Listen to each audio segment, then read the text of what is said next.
Well, Saviours is set in a boxing club, and I always thought that that boxing is a place where people have a lot at stake in their lives because um, in boxing you need to have a lot of discipline, and also boxing is also like clubs are also set in areas usually that are quite working class or socio-economic conditions aren't the best. So I always thought it'd be interesting to make a film there because in films you need drama and conflict, you need things to happen, you need people that have things that are happening in their lives and things that are at stake in their lives. So I always thought that a boxing club would be a great place to film.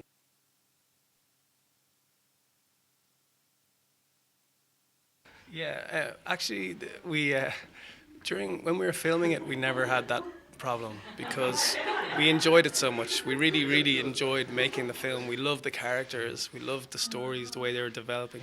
We started becoming great friends with all the characters. So making the film was a pleasure, and it was really what we wanted to do with our lives. So it was great from that point of view. But when we were finished filming, that's when you start worrying because you need money to edit, and you start saying, well, it's one thing getting a camera and just going out and filming. It's another thing having to edit with an editor and spend so much time working through the footage to complete a film that's worth watching. Because you can make a film, but sometimes you need to have a little bit of extra there to make it a little bit special. So that's when we were worried. But we were very lucky because just at that time, the Irish Film Board changed its policy and they started to encourage documentaries. So they were there and ready to just give us the money at the right moment. So they gave us a little bit of money and we managed to finish the film.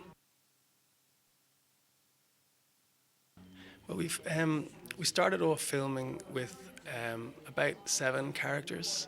We followed lots of different boxers, and what we decided over time was that there were certain characters that had more in their life other than just boxing.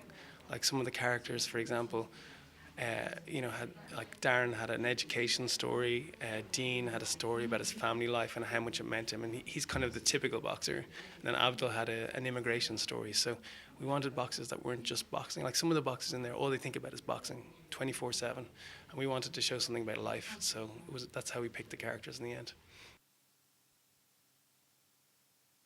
I've done a documentary also, which I'm finishing now. That's in the South Pole, so it's not about boxing. No boxing in the South Pole, but I'm thinking about doing one more documentary in the world of boxing, but a historical one. So after that, that'll be the end.